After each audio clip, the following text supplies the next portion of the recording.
Hi, folks. Thank you so much for joining us today. We'll be getting started in just a few moments. All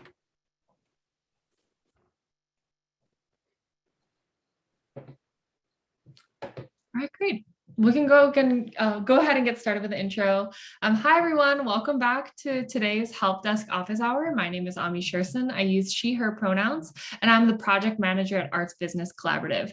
We're super excited to have everyone here today. And as we have every week, a little bit of a spiel before we get started. So we're really excited to kick off this ABC Help Desk program, which is an 8-week-long series designed to provide strategy and organizational recovery webinars, office hours, and individualized pro bono consulting for organizations and small businesses led by communities of color.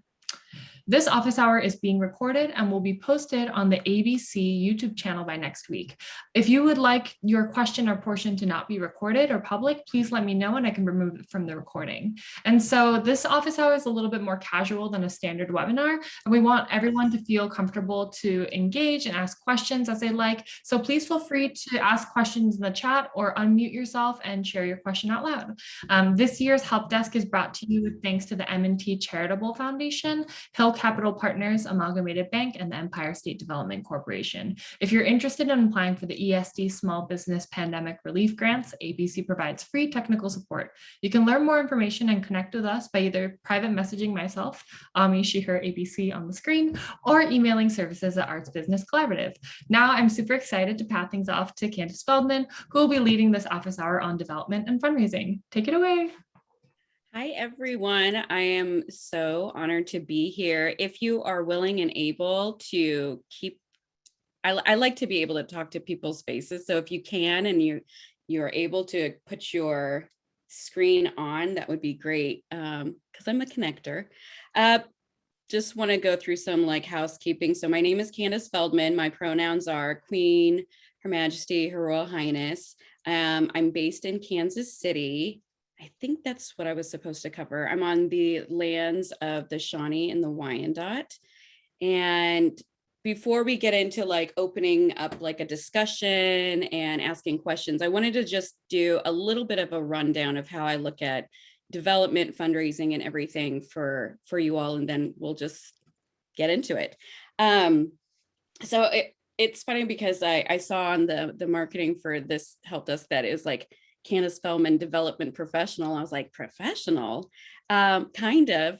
So just a little bit about me. I'm actually a producer at heart. And so when you are a producer or an executive director, you know that it costs money to create programs and execute them, right? So I think part of being a producer and having that leadership experience has made me become the professional finder of money that I am now. So just a little bit about development and how I like to look at it.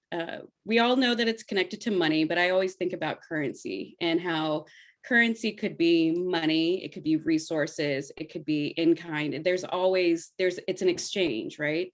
So when we think about development, I think about growth and expansion and evolving and everything. And so basically what development is, when you're talking about or asking or requesting or building income streams, it's telling your story and it's telling the growth and the development and the evolution of that. And so when you're thinking about your story, I might be doing a couple of plugs for the next help desks in this next moment, but when you're thinking about your story and your brand, it's really important to get that clear before you start asking for money, because once that ask is out, they go back to research who you are, and you want to make sure that all of the language around your organization, your project is consistent with how you're talking about it. So, you said that there's going to be some opportunities for marketing in the future. Is that right, on Help Desk? Yes, so we'll have a marketing and communications help desk on November 4th. So next month, I'll put the link in the chat, but great segue. So just to highlight that there is an important connection between marketing and raising money. While you're doing the work of making sure that your language is consistent with what is out on your website, your social medias and everything, make sure it's also consistent with the truth. So I served on plenty of grant panels where I will read a grant and something will stand out where I'm like, is that true? For instance, the line, we're the first dance group to ever do this. Well, for somebody like me that has trust issues, because I'm a woman of color in America, right? I'm going to check you on that. I'm going to do some research on that. And if you aren't really the first because you didn't do the research to look that up, or if you're talking about something that's a little bit out of your scope or that you're just learning about, make sure that the research or your dramaturg or anybody else that is helping you develop the language is looking at this and getting the correct information, because I won't say that there will always be a Candace Feldman on a grant panel, but there will be, because there's no one else like me, but there will be somebody like me on that panel that's like, I'm going to double check that. I'm going to fact check that. Aren't we in the age of fact checking? And we're also in the age of accountability, like hardcore accountability. So when you're writing grants, if you say as an organization, we are dedicated to, let's say, here we go. We're dedicated to an equitable environment and, diversity and stuff like that. But I go to your website and your staff is all white, or your board is all white, or your programs are majority white, I'm going to call you a liar. Period. And it makes me not want to give you money because you're not telling the whole truth. So tell the truth or lie and get shade. And I think, not to plug it again, but there's a research one coming up too, right? On October 28th. So again, with these help desks that you're getting these free time for resources, utilize these because they're all connected in the sustainability and the future of your organizations. And then I'm just going to say a couple more things, and then I want to open it up for chitter chatter. If you get the opportunity to serve on a grant panel, take it. Take it, because usually they pay you. Hey, let's get some money. But also, it is good to, one, understand the language that's going around, because as you know, foundations and funders and philanthropies, they change their focus and their vision. So it's good to be around the people that are giving the money to know what's coming up. But also, it's about networking. While these people and yourself are reading applications, it strengthens your relationship with the panelists, the funders, and other opportunities. And then the third thing is you get to look at how other people are writing grants. And it's another skill set to see, okay, that obviously didn't work with the panel, but this one seemed to highlight it. And it was because they really like this. So just sponge that up, but take an opportunity to serve on a grant panel. And then last, which I think is a good segue into conversation, is the nonprofit model is not working. It hasn't been working. We all don't have the same access to the resources of the big money pie. And the ones that get the money, have always got the money. So in my professional experience, and especially in the last 5 years, what I've been trying to do, encourage, is looking for other streams of income, even thinking about ticket revenue differently, or whatever. But there are multiple lanes of money that can come your way that, one, aren't dependent on a panel making the decision, a major foundation making a decision, but just relationship building. Again, developing real, genuine relationships goes a long way. And those ripple effects can bring in more high-end donors and stuff like that. There was one thing I was going to say before I opened it up, but I think I'm going to pause there because I think I just blew a whole lot of stuff. So I want to pause to see if there's any questions or comments or anything. Candace, thank you so much for that introduction. I think that gives a really great overview. So if folks have any questions, please feel free to put them in the chat box, as well as either raising your hand or just unmuting yourself. But it'll be really helpful for us if you can tell us a little bit about yourself and your organization and a little bit about your question. And I guess as folks are thinking about their questions they want to share, Candace, I have a question for you. We have a lot of folks that have been part of the help desk who are emerging nonprofits or nonprofits that are beginning to start. What are some considerations that people should have when they are writing grants or doing research on grants as a newer nonprofit? Well, I think there's a couple of technical ones too. Like when you're a newly emerged nonprofit, some grants, which I don't necessarily agree with this, have like a waiting period where you have to be operative for like 2 years, 3 years or something before you can be even eligible for a grant. I'd like to push back on the foundations for this. I'm glad this is being recorded. I'd like to push back on the foundations for that. I think they need to change that. One, start local. Look for who has small business grants. It's important to build a base, and it's important to just show that you have people that are supporting you. It doesn't matter if it's not major money. It matters visually that you have support of an institution, the city, somewhat. So start locally, see what grants are available through the city, through the state. And then really, this is tricky. I was going to talk about board, but board involvement as well is one of the things that, selecting members on your board that have a background or some kind of relationship with private foundations, corporate foundations, other philanthropy opportunities, that they can use their network to get introductions for you. Did that answer it?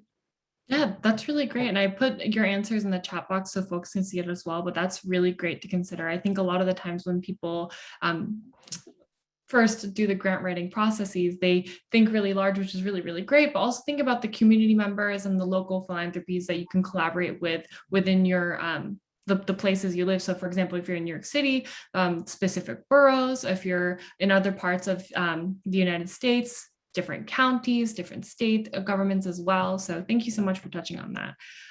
I have a question. Are the people that are logged in, are they all based in New York, or is this?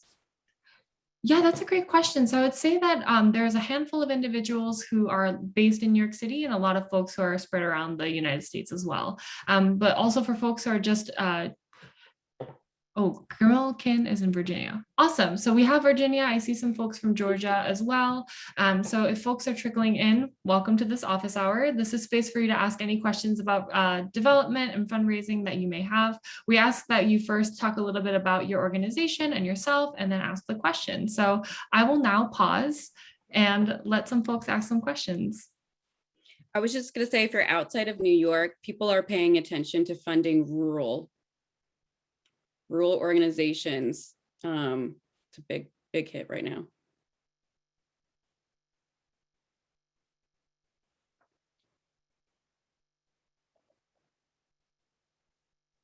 Awesome. So we have some folks in Nevada, Atlanta, Virginia. Thank you so much for joining us, everyone.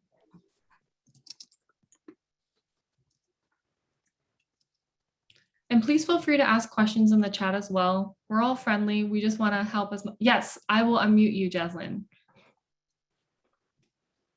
Hi, Quincy. Thank you for being here today, and thank you for organizing this. I was wondering if you could elaborate more on the rural areas and like that process into figuring out who is interested and supporting rural organizations outside of larger cities. Yeah, so this started, I believe the conversation really started to develop, I want to say early last year, with some organizations that I was working with in Mississippi. And I had just started to see this growth in interest about rural arts communities because of, that's not where the funding is going, but that's where it's needed. Those are the communities, again, the rhetoric of like the communities that, don't have access and resources. Well, I think they're finally investing in that.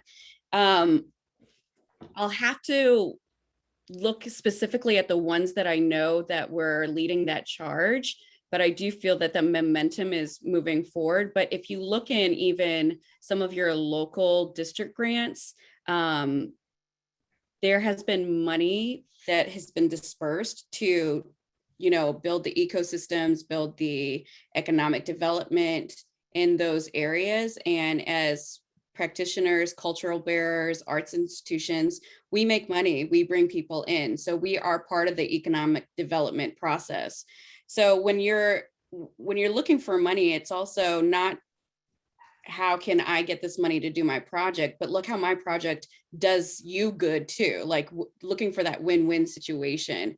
And when you're looking at funding, if there's like a national opportunity from a major funder that will give money to an arts organization in a rural area, sometimes they will ask to have like some kind of government partner on it. So city, some kind of council, something like that, some kind of partnership, so that they know that there's a relationship happening with that arts and that community to sustain that rule. So research what's going on right now, but also research potential partners within your community that are aligned with your values and your vision that you could work collaboratively with. Was that helpful? Yes, thank you. Like I'm in a unique situation where I'm like partially based in New York and then also North Carolina. So yeah, and I've been thinking a lot about that. Even just to give a little background about the arts organization that I'm working with. It's called Black Beyond, and it started off as an exhibition at Parsons because I was pursuing my MFA there, and I'm currently teaching there and wrapping up my MFA. So yeah, like it was a proposal for an exhibition that got placed on hold because of the pandemic, and in the interim of the world turning upside down, it's grown into like this digital space to amplify the voices of Black artists, and it's also like film centered because it's led by Black films. So I've just been like thinking about how like it's now grown from this exhibition that was in New York that's like expanding beyond the city. And I feel like I'm being long-winded, but I guess the point that I'm trying to say is like connecting how like Black mobility is related to access to resources or like access to an alternate reality or an alternate future and opportunities, and like how does that relate to the work that I'm doing through this project. Okay, I'm gonna give you all just a little, and is it Jaslyn? Yes, that's correct. Okay, Jaslyn. Okay, I hope you don't mind, but I'm gonna use our conversation as an opportunity. So another thing in fundraising and grants and stuff like that is when language gets a little too flowery, I get a little lost. So I heard alter, future, and stuff like that. And my ADHD went to like space. Not like I didn't space out. I was like, yeah, alter, future, and then I went to Afro future and stuff like that. So when you're talking about your vision and everything, I'm going to ask you to tell me again, Jaslyn, but tell me in the words that somebody that is not artistic would understand.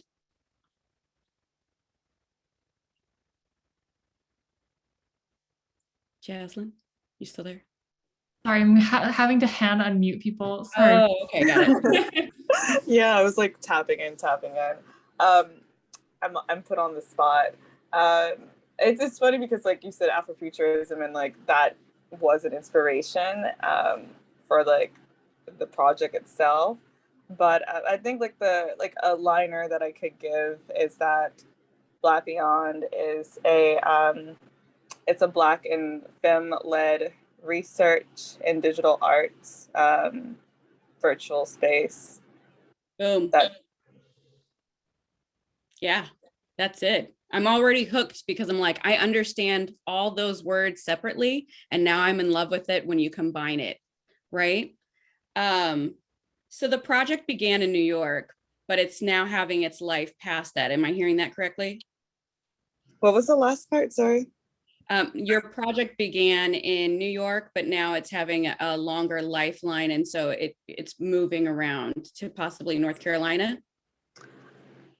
Well, not just North Carolina, that's like where I'm currently based. But like we're still doing work in New York. So it's like it's tapped into both locations and beyond. Great. Yeah, you can still get money from, well, see, this is the great thing, Jaslyn. So here's another tip. If you don't have a bricks and mortar and your organization is virtual or remote, where you do your programming can offer grant opportunities. Even if you're based in New York, but you are doing a program, let's say in Louisiana, you can apply for grants in Louisiana, but most likely you'll have to find a partner to, work with, since you're not from there, to show that kind of connection. Okay. So if you're thinking about this model being able to be reproduced in other states, cities, locations, and everything, which, by the way, that's a great opportunity for earned income, because that basically could be a tour where you can, once you have a price line for what this program costs, you can start making revenue and creating a tour. Sorry, don't get my producer brain going, because I'm like, oh, and then we could go to Arizona. And you see how I said we? Yeah, wait, can you elaborate on like the turning that into like a earned income model?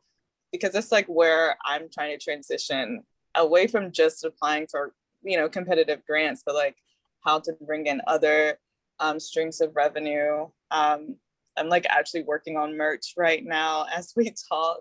And I like switched into this call really quick, but I'm definitely interested in hearing like other forms of revenue. I also don't want to take up too much space, so I'm gonna, after this question, just like mute myself for a bit. Okay.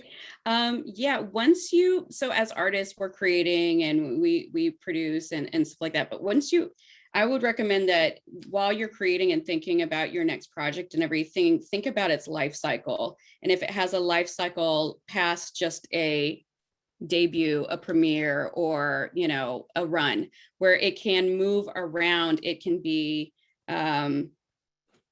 shifted to be able to transfer to different locations or settings, like virtual or in-person stuff, and then charge. Because once you have created a program or a residency or an engagement thing, you package it. This is where marketing and branding comes in.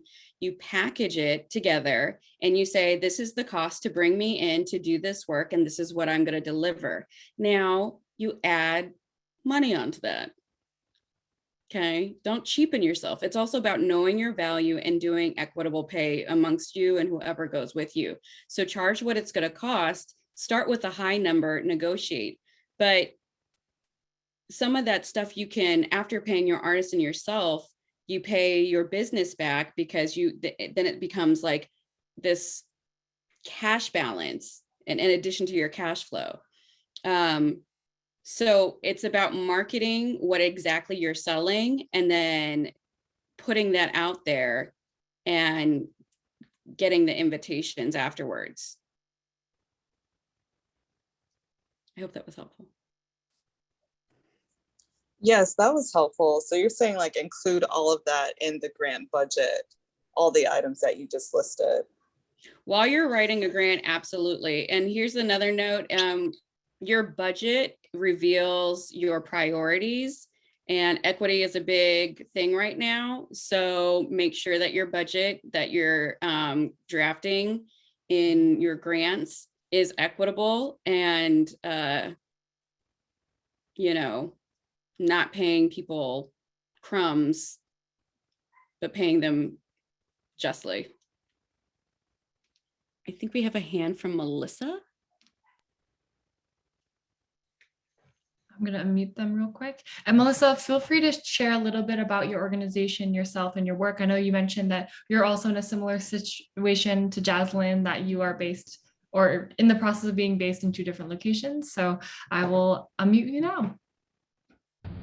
Hi, hi. This is Melissa. Hi, hello. Thank you so much for this. So I am in a similar situation with Jocelyn. I started out like a lot of my work started out in Brooklyn, and I've recently relocated to Las Vegas. So I have new opportunities and new project. I'm gonna talk a little bit about this really complex thing that I've created throughout the course of trying to. I started out. So basically, I have a company called A2A Media that started out as a freelance work for nonprofit. So I was a staff in New York City for dance nonprofits and independent dance projects. And then I became a staff. Actually, I was working with the Battery Dance Festival and Battery Dance for like 4 years in staff. But then I was also freelancing for other nonprofits for 4 years, and then it eventually, so my work is in marketing, branding. I do videography, cinematography, photography, graphic design. So I do like a full package of things for as a one person show. So it's budgetable and cheap. So I was able to like have consistent clientele with projects because of that. And then eventually I was like, oh, I should make this a company. So I started to operate as a market myself as more as an organization or service, as a sole proprietorship with a doing business as, and then and then over time I'm also a dancer, so I want to find a way to fund my work because I want to do I want to do my work and I want to do dance films. So I started doing dance film for organizations and projects, and also starting to want to fund myself to do that work. But I it's but then I also don't want to rely on grants because of all the various things that we talked about with because I worked with large nonprofits and a lot of different projects, and I realized that grants are I hate grants. I hate how it works. Like, I feel like it's not true to what I would like to do. I feel like I almost need to like tailor make my project according to grants. I don't feel like what I want to make, the art that I want to make, fits into any category of the grants that are out there. And even though I think the only thing that would benefit me is that I'm a Chinese of descent, so I'm an immigrant. So, I could do grants that are for people of color, but then there's also not a lot of grants to cover like media work. Because I also, on top of being a freelancer, because I'm an artist, I also do a lot of free work for artists. So I also want to fundraise and turn A2A Media into a nonprofit, so that I can fund myself and offer this work for free, so that I'm not paying out of pocket, right? So I was just trying to design this thing where, can I do it for free and like still get paid kind of thing, and then also do my own work and produce and publish, dance films, or music videos.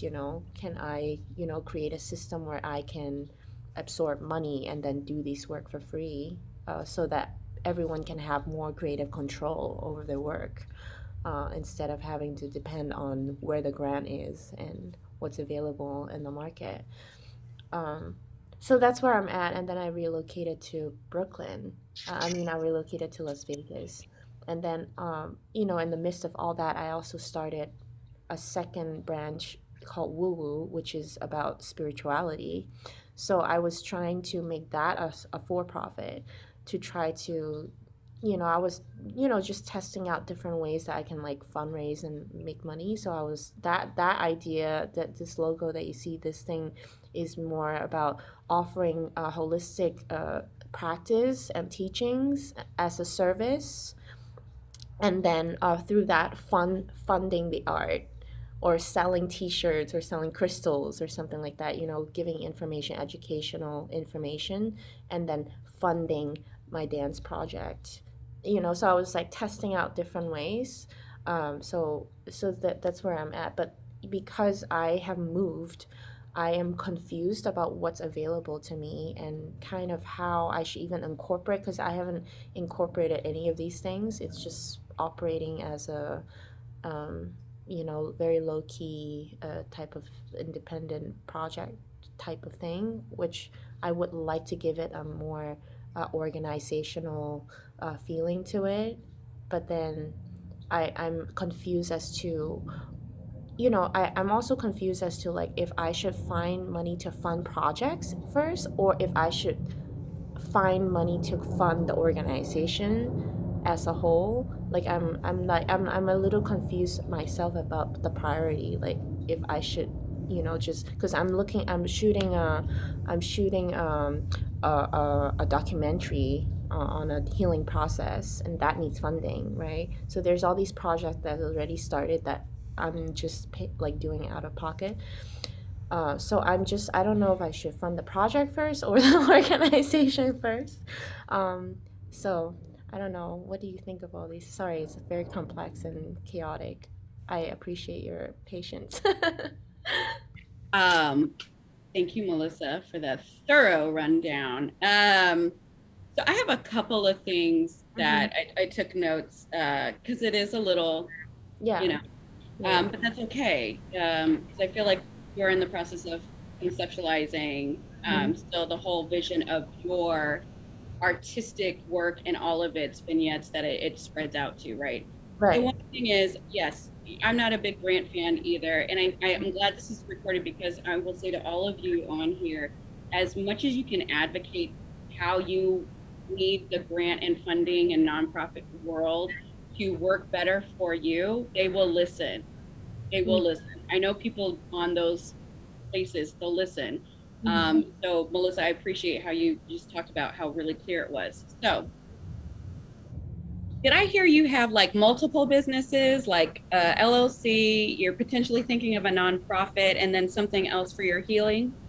Yeah, Okay, exactly. So so we got like a couple of them. yeah, Well, but I'm trying to make it a sister thing.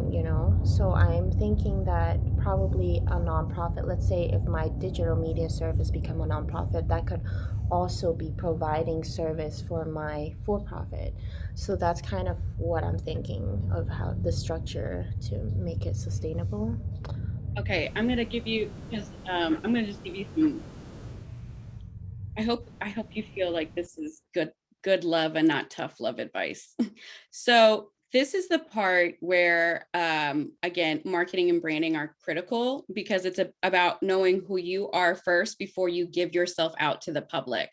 So Melissa, as you are thinking about these types of models or these types of businesses, I would say, and people might not like this, but this is my advice, pause and figure you out before you do anything else, because once you're clear, you'll know what streams, you'll know how to fund, you'll know if like you can financially take on the investment to produce something on your own or what partners you need.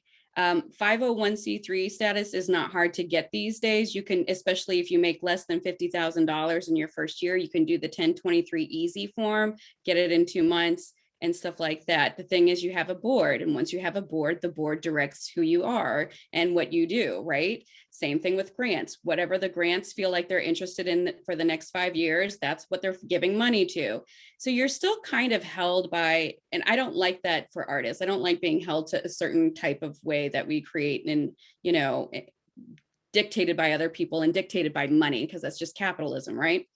So when you're looking at investing personally or financing your own project like a film or something like that, create a pitch deck, get funders on it, get partners on it, get a second producer on it that believes in the film that's being created and will invest money.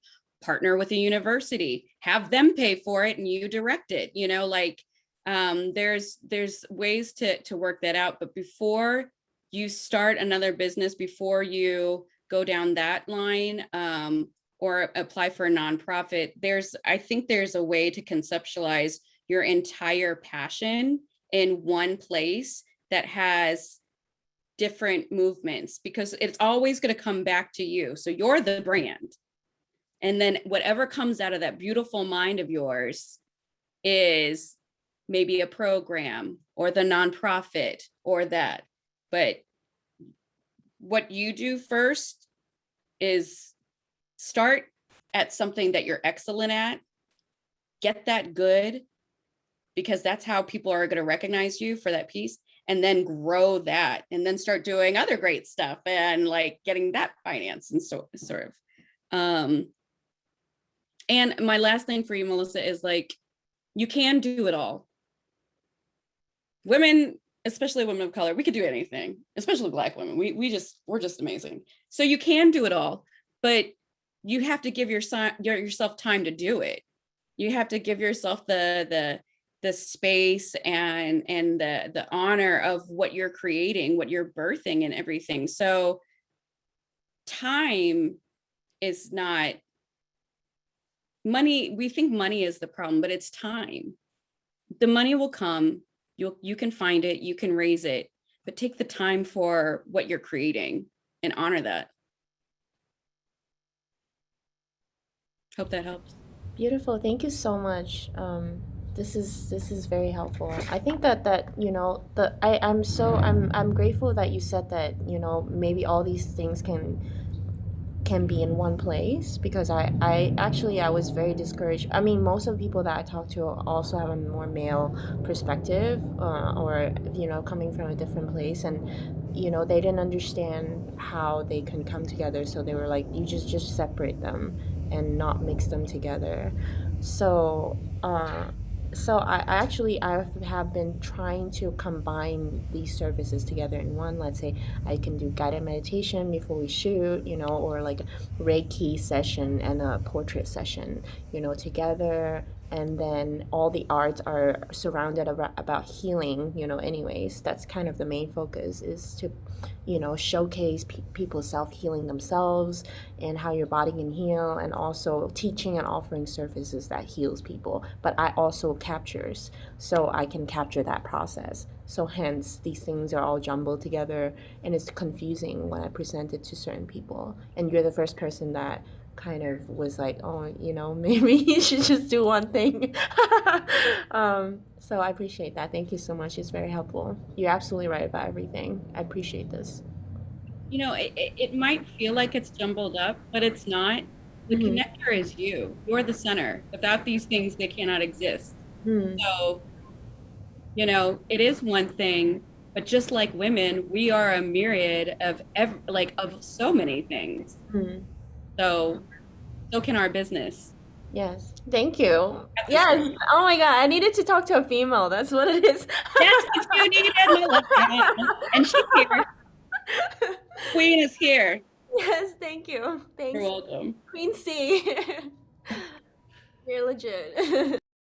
Yeah, thank you so much for speaking to that. I really love what you said, that like without these things, you cannot exist, because I think as creators, we make so much and we like to produce a lot. And so being able to make that connector you is so important. So thank you so much for touching on that. I now want to, oh my gosh, I love the chat. It says Queen Energy. Yes. Okay. I'm going to unmute Jasmine. Feel free to talk about your organization yourself and your question. Awesome. Thank you so much. This is so dope. It's really dope to hear what people are doing. And also, Queen C, love your advice. I would love to introduce myself and my business. I'm the founder and managing director of Black Remote She. And Black Remote She is a remote job platform for Black, queer, and trans women, non-binary people, and allies. I started Black Remote She as a side hustle 2 years ago as a YouTube channel. Thank you. And I launched the website last year, and it has grown so much, in part because of the pandemic, bringing awareness around remote work for Black folks, and people recognizing that it's much easier to navigate or not even have to deal with microaggressions through remote work.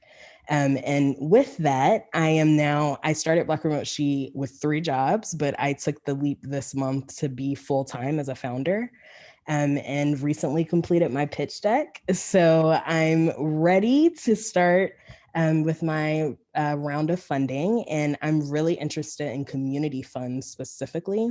I've been really nervous about VCs unless they're like personally referred, because I've heard a lot of scary stories, but I'm really interested in community funds, micro grants, investments. And I'm curious, Queen C, if you're familiar with funds that would be relevant to Black Remote She and align with our work. Yes, I was looking for something. Here it is. While you were talking about all of that good coming your way. So, Jasmine, you get the sleigh fan today. Get the sleigh fan. I'm so happy for you. This is great news. So, women of color on this call, whether you have a nonprofit or not, you are all eligible for small business grants, minority-owned business grants, women-owned business grants, minority-owned business grants. That's like 4. Now, maybe they're like $5,000 each, but you can apply for all of them. Okay? We are going to use every one of those boxes that they make us check. And we're going to get that money for it too. So,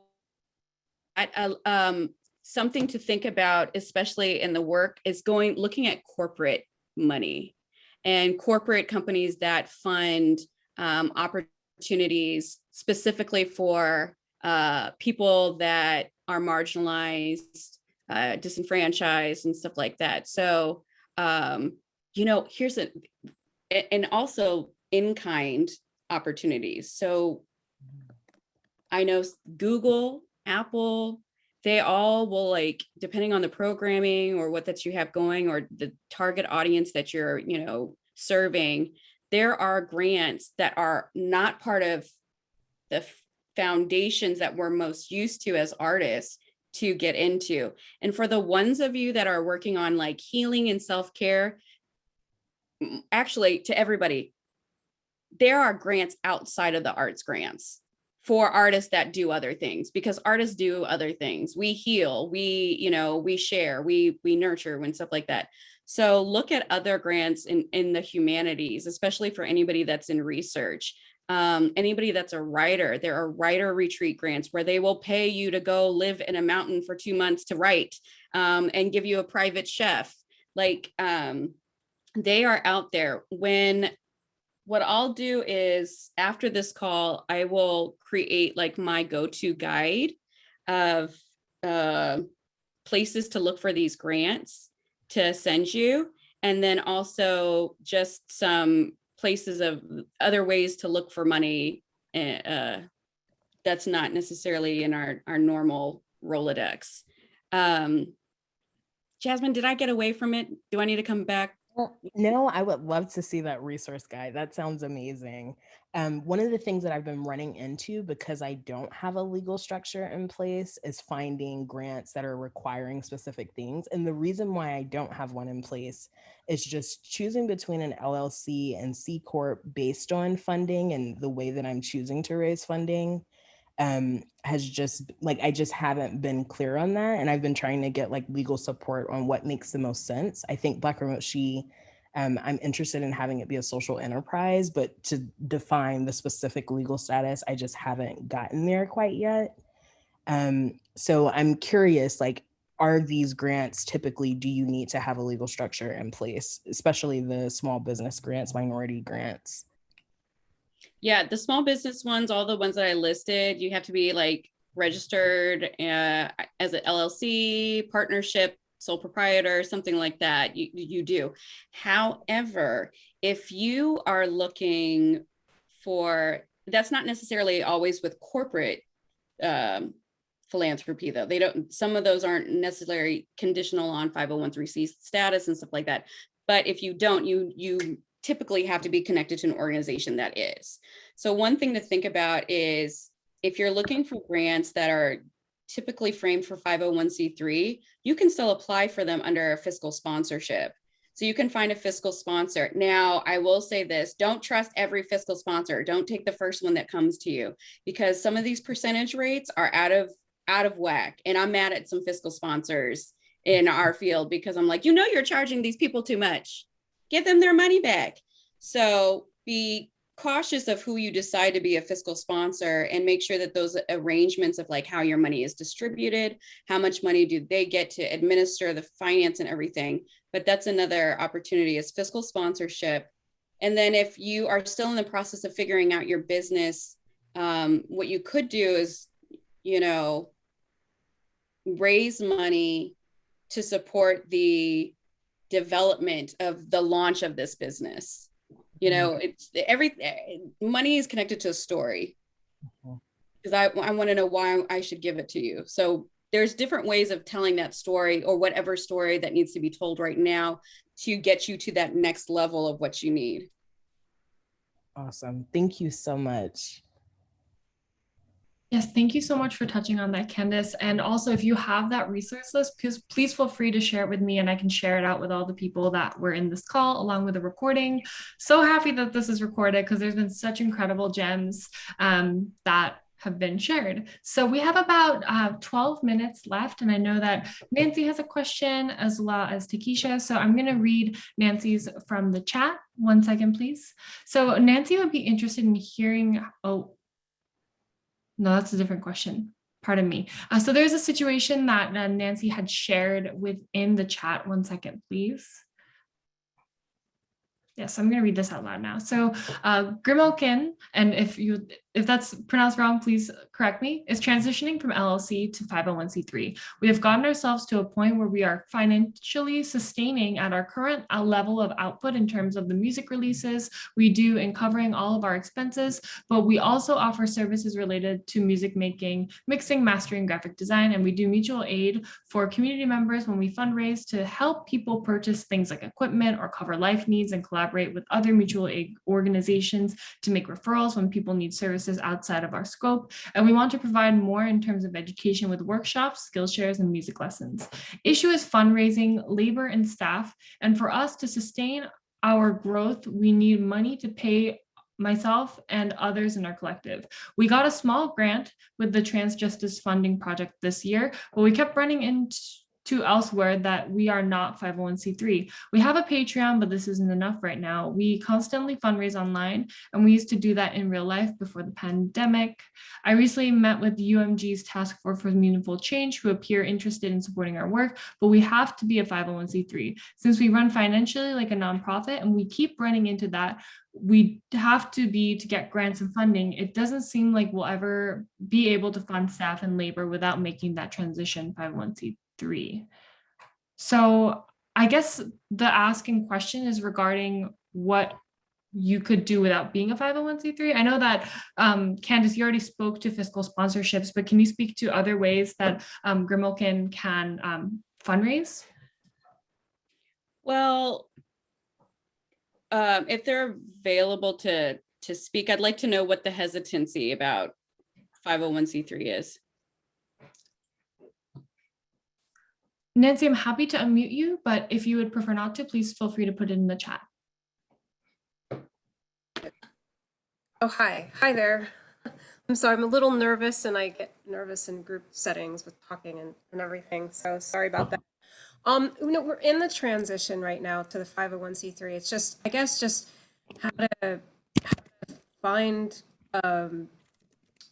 just in terms of finding fundraising better, or like I definitely need assistance with that. And then we are going to apply for grants, but obviously we keep running in, we're not 501c3 yet. And it's a long process. And Virginia is really backlogged, apparently, the state. So even just getting the incorporated part done is going to be some time, perhaps. And so that's kind of frustrating. And then it could take up to another 12 months to even be 501c3. And so just anything we can do in the meantime to try and raise funds better, find grants. And I'm also kind of thinking about the benefit of having a fiscal sponsor, just because I feel like all of that is very overwhelming, and I'm doing the majority of the work because there isn't money to pay anyone. And yeah, and so it's a lot to take on, all the different things that you have to do. And with accounting and taxes and all of that. So I don't know. I guess I don't have an exact question. It's more like help, any advice, any advice? Um, I'd need help and advice, and I guess of like how to go about things better or tackle things better. Yeah. Yeah, no, I hear you, Nancy, and I feel you. I'm working with, I'm consulting with an organization based in Richmond, Virginia, and we applying for nonprofit status. So I know where you Oh, wow. are. I'm curious. Um, Can you say who that is? I'm curious if I know the group. it is the Hive. It is it's launching next week, and Oh, okay. it's to support youth that have been impacted by the juvenile and child welfare systems. Oh, wow. Okay. No, I Yeah, have it's not really heard, but dope. that So sounds check great. them out. That's why I'll be in Richmond. So with what I for you, what I would say is similar to what I said to Melissa is because I hear a lot of anxiety. And when I hear anxiety, and I only say that because I recognize it because I have anxiety too, is when you're feeling anxious, that means you need to slow down. And if you don't slow down, your body will for you. Like trust in how I hear your that. body will tell you, girl, sit. So you have a lot of moving parts and you're waiting for 501c3 status. One thing you can do is if you have a funder or a potential funder that is ready to give you money based on your approval for 501c3 status, you can go into your application and have your application expedited because it is based on incoming current promised gifts. Oh, okay. And they can usually do that within 2 months once it's on their desk. So if you can get a letter from someone that says, we are willing and ready to give these people some money, but we need you, government, to move this forward, then Wow. they expedite it. And the thing about Virginia is once you get the federal exemption, Virginia you are automatically incorporated as a nonprofit in Virginia. Oh, okay. So I guess I'm a little confused by that because I was told I had to go through the incorporated process first. So, You for Virginia, you have to be listed as a non-stock corporation. So you have to file as a business first, and then you file federally okay. for your nonprofit status, and then your nonprofit status comes in, and then Virginia Oh, I recognizes. see what you're saying. Okay, I gotcha. Yes, okay. And so I'm going to give you a resource that recently I was able to work with that has done really good for us. It's called Network for Good. Okay. And they have resources for people where they will actually, I think you can sign up or apply to be some kind of fellow or something like that, where they provide free resources and coaching for individual donor campaigns, building your donor database, building those relationships with larger sponsors and opportunities. But they have this campaign called Peer to Peer, and it's really simple. And you get, a group of your friends that believe in what you do and have your friends help you raise money. And it worked really well. Like we set out to raise $10,000. We raised 15 within a week, and we have 2 more weeks to go. Oh, wow. Because I think one thing that we're missing here that maybe we haven't touched on is because of all of I was going to curse, but I'm not going to do it. All the shenanigans that have happened in the last 2 years are making people very clear about what they do believe and what they don't believe in and whose side of the table they want to be on. And because of that, they want to know where their money is going. And we can kind of use this as an opportunity too, because we know that the government really doesn't care, raise the debt ceiling or not, but people care. So invest in a relationship with your community and your people will invest in you. Yes, yeah. And we really strive to do that, like with Patreon and whatnot too. But it is very slow to build. And the people that are interested in our work, I mean, we don't run in, and us ourselves, we don't run in the circle of folks that have money too, you know, so it's like, you know, you're asking people who also don't have a lot to give, and then you're constantly going back to that same community every time you're fundraising, and it's just, yeah, like be great if we could, like, I know there's definitely like wealthy queer people out there who I'm sure would be interested in what we're doing and would want to support us, but like how to find them, like that's I wish there was, you know, there's somebody could be like, oh, here you go, let you into the portal where where those people are, so I could let them know about what we're doing, because I feel like that's something we haven't tapped into. I think it's a lot. You're not the only one that hasn't tapped into it, but what I've heard most recently in the last week, which I think might help, is in conversations, I've heard it 3 times, that your net worth is connected to your network.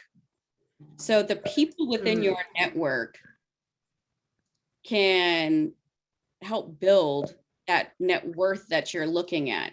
So they're there, because I got a lot of people in my network that I'm like, I know you don't have money to give, so I'm not even going to try you. But I know these 5 people do. And if I can get 5 people, that's enough for me today. And then I'll try in 6 months to get the next 5, you know? Yeah. But give yourself time. Look at it. That's a good way to look at it. Give yourself time, build the relationships, make it genuine.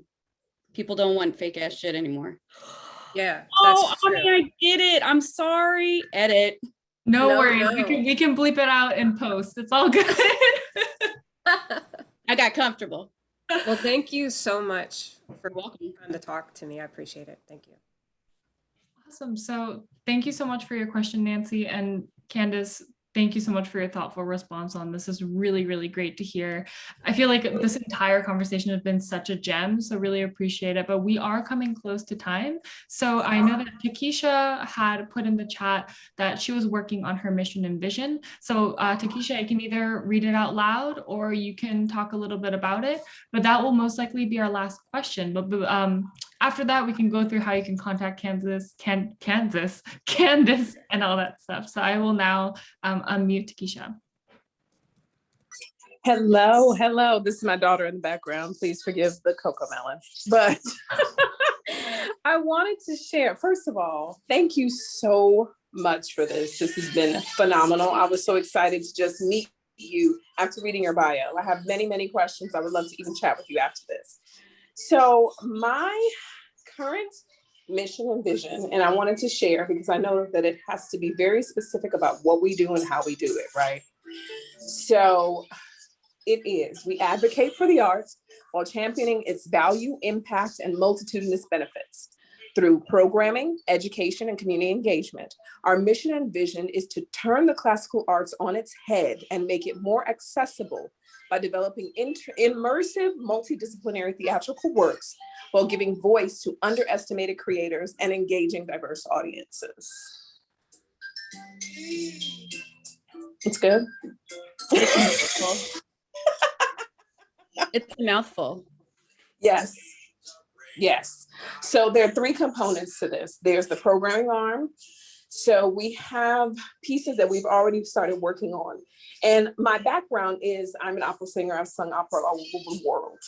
And we are breaking out of this standard white man industry of presenting these stories through that limited lens and what it means to be a Black person in this world and experience other things beyond drugs and prostitution, right? To experience joy, to experience love. This program that I'm producing currently, doing a tour of it this March, is focused on the joys of motherhood and juxtapositioning that as we see in standard opera. Say, for instance, when we think of mothers, we automatically think of Madame Butterfly, for instance, and we know how horrible that situation was.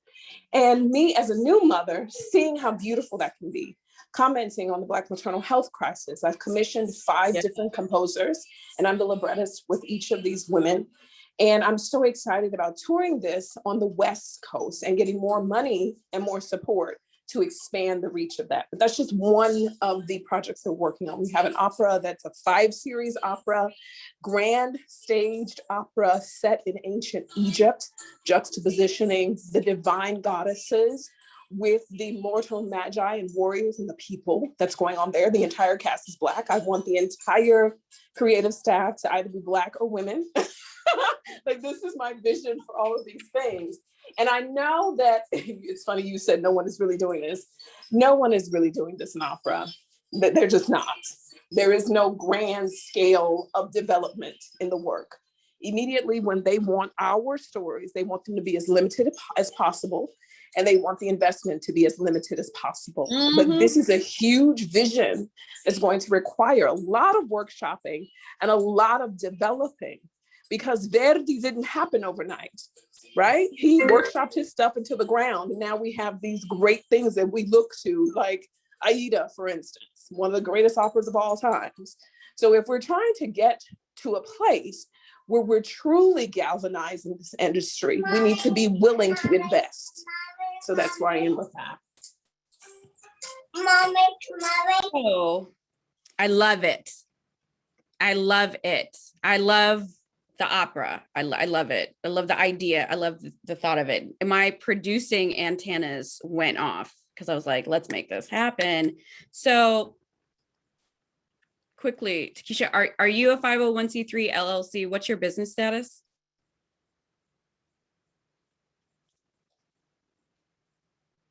One second, I gotta unmute.